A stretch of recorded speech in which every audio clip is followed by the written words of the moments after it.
mimi nikiwa mmoja wao. Sikuzaa nikiwa na miaka 11, 15. Nilizaa nilikuwa na miaka 20. Nilikuwa nishamaliza shule lakini bado nilikuwa sijaolewa na nilikuwa sijaenda chuo kikuu.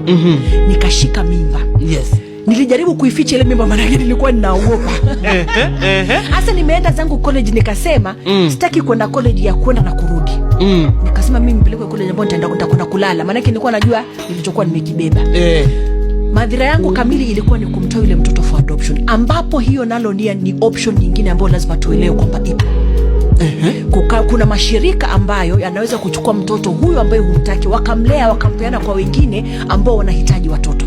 Na hilo ndio solo mimi nilioamua kuchukua. Sikuwa nimemueleza mamangu lakini nikaenda nikafanya masomo ile nilikuwa naweza kusoma, maana kwa wafundishwa ili ueleze ukipatiana mtoto wako ni hivi na kwa hivi na hivi na hivi.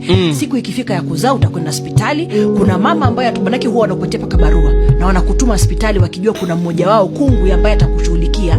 Kwa sababu kitu kimoja huwa unaambiwa ni kwamba ukishazaa hufai kumuona yule mtoto wala kusikia akilia wakati ule unapatiana yule mtoto, ili usianze kuwa na trauma ya kufikiria kile kilio, mtoto wangu nimemfanya nini, ili uweze kuwa na urahisi wa kumwachilia mtoto. Ya kuwa yakawa nikaenda zangu kuzaa. Mamangu yuko wapi nyumbani? Habari hana. Habari. Kutoka zangu hostel nimekwenda nikaenda zangu nikazaa. Live nilikuwa na rafiki yangu ambaye yeye hakutaka mimi nitoe yule mtoto apatianwe.